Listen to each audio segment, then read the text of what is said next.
Hello, this is Frank, and we're now moving on to the CDL Commercial Driver's License exam. This test is designed for individuals seeking to obtain their commercial driver's license, which is required to operate large trucks, buses, and other commercial vehicles. The exam covers essential safety regulations, vehicle operation techniques, and federal transportation rules that every professional driver must master. Let's get straight into the questions. What is the proper following distance rule for large vehicles under good conditions? At least 1 second per 10 feet of vehicle length plus 1 second over 40 miles per hour. This formula ensures you have adequate time to react and stop safely, accounting for both the length of your vehicle and higher speeds. Moving on, the low air pressure warning must activate when system pressure falls to between 55 and 75 psi. This warning gives you enough time to safely stop before the spring brakes automatically engage at around 20 to 45 psi. Next question. Minimum tread depth on steering axle tires is 4/32 inch. Steering axle tires require deeper tread than other positions because they're critical for maintaining directional control of your vehicle. Let's continue. Before starting down a long downgrade, you should select a lower gear before the descent begins. Using the right gear from the start allows your engine to help control speed and prevents brake overheating. Time for the next question. When backing a tractor trailer, the best practice is to use a helper and get out and look often. You can't see everything from the cab, so these extra precautions help prevent accidents during one of trucking's most dangerous maneuvers. Next up, on a divided highway where traffic approaches only from the rear, place reflective triangles at 10 feet, 100 feet, and 200 feet to the rear. This spacing gives approaching traffic adequate warning distance to safely change lanes or slow down. Let's see what's next. Alcohol concentration that disqualifies a CDL driver from driving is 0.04% or more. Commercial drivers are held to a stricter standard than regular motorists because of the increased responsibility and potential danger of operating large vehicles. Here's another one. If the trailer starts to skid or jackknife, you should first release the brakes to restore traction. When wheels lock up and slide, they lose steering ability, so releasing the brakes allows the wheels to roll and regain traction. Continuing on, anti-lock braking systems ABS will help prevent wheel lockup and allow steering control. ABS helps maintain steering ability during hard braking, but it doesn't replace proper braking technique or always shorten stopping distances. Moving on. The air governor cutout pressure is typically 120 to 140 psi. This is when the governor tells the compressor to stop building air pressure because the system has reached its maximum safe operating pressure. Next question. With brakes released, the maximum acceptable air leakage rate for a combination vehicle is 3 psi in 1 minute. This standard ensures your air brake system maintains adequate pressure for safe operation throughout your trip. Let's continue. You should downshift before entering a curve to avoid needing to shift in the curve. Shifting while turning can cause loss of traction or control, especially with a heavy load. Time for the next question. When approaching a railroad crossing, you should reduce speed, look and listen, and be prepared to stop. Railroad crossings require extra caution because trains can't stop quickly and always have the right of way. Next up, good drivers scan the road ahead, 12 to 15 seconds ahead. This scanning distance gives you time to identify hazards and plan your response well in advance. Let's see what's next. Headlights should be dimmed for oncoming traffic within 500 feet. This prevents blinding other drivers while still giving you adequate visibility of the road ahead. Here's another one. A tire fire is best fought with water to cool the tire. Water cools the tire below its ignition temperature, while dry chemicals might not penetrate deeply enough to prevent re-ignition. Continuing on. If a steer tire blows out, you should hold the wheel firmly, stay off the brake, and slow down. Braking hard could cause loss of control, so maintaining steering control and gradually reducing speed is safest. Moving on. For proper coupling, the trailer height should be slightly lower than the center of the fifth wheel. This allows the fifth wheel to properly engage and lift the trailer as you back under it. Next question. After coupling, you should perform a tug test and visually inspect the lock. These checks confirm the fifth wheel jaws have properly locked around the kingpin before you drive away. Let's continue. You should never use the trailer handbrake to park the vehicle. The trailer handbrake is for testing only and won't hold reliably for parking. Time for the next question. Convex mirrors Show a wider view but make objects appear farther away. Understanding this distortion helps you judge distances correctly when using these wide-angle mirrors.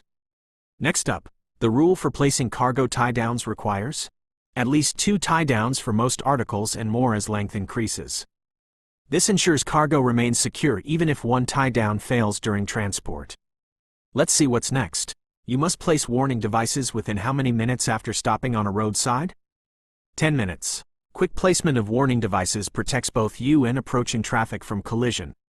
Here's another one. The 11-hour driving limit allows you to drive a maximum of 11 hours after 10 consecutive hours off duty. This hours of service rule helps prevent driver fatigue and maintain road safety. Continuing on, hazardous materials shipping papers must be easily within reach or in the driver door pouch while driving. Quick access to these papers is critical for emergency responders in case of an incident. Moving on, to reduce surge in a liquid tanker when stopping, you should brake smoothly and steadily. Smooth braking minimizes the liquid's forward surge, which can push you into an intersection or vehicle ahead. Next question. Off-tracking is greatest when making slow, sharp turns. The trailer follows a tighter path than the tractor, requiring extra space on the inside of turns. Let's continue. Empty trailers require longer stopping distances and are more likely to skid. Without cargo weight pressing down, there's less tire traction for braking. Time for the next question. The trailer air supply valve will automatically close to protect the system at approximately 20 to 45 psi. This prevents total air loss if the trailer breaks away, preserving enough air for the tractor's brakes. Next up, manual slack adjusters need service if pulled by hand and move more than about 1 inch. Excessive slack means brakes must travel too far before engaging, reducing braking power. Let's see what's next. When driving in rain or snow, you should reduce speed and increase following distance. Wet and slippery conditions require more time and distance to stop safely. Here's another one. Dry bulk tanks can be dangerous due to a high center of gravity and potential for sudden shift. The load can shift without warning, especially when partially full, causing dangerous instability. Continuing on slippery roads it is best to use engine retarders? Only if traction is good. Turn them off if wheels may slip.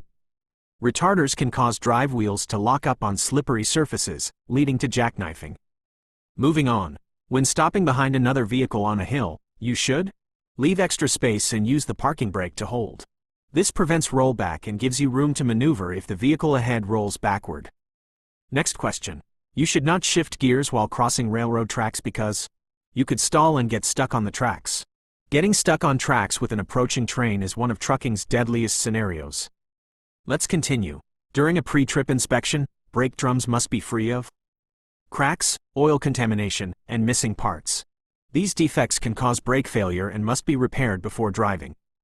Time for the next question. Use seat belts at all times while driving.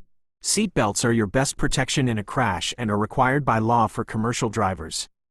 Next up, if your vehicle is too tall for a bridge, you should stop and find another route. Attempting to squeeze under can cause severe damage, injuries, and major traffic disruptions. Let's see what's next. If you must leave the road in an emergency, the best tactic is to steer gently onto the shoulder, brake once under control. Harsh steering or braking while transitioning surfaces can cause rollover or loss of control.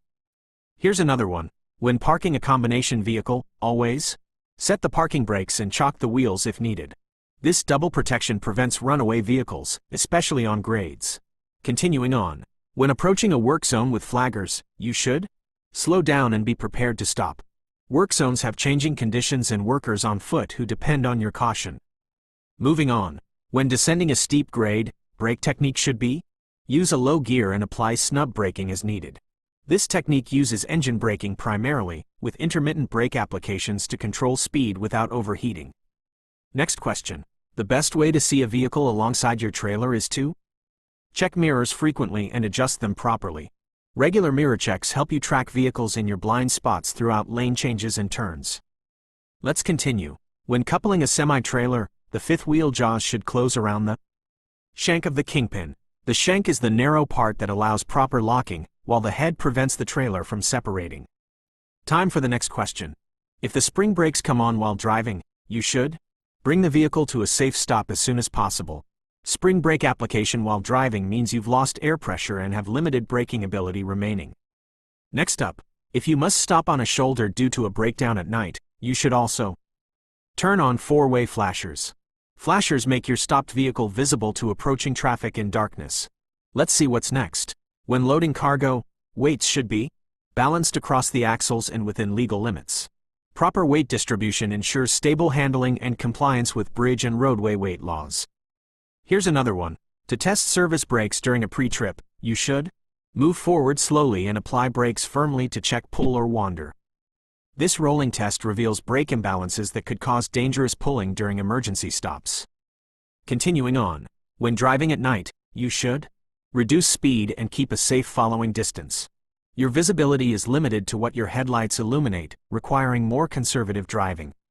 Moving on, when approaching a shaded area on a cold day, be alert for icy patches that may remain when other areas are clear.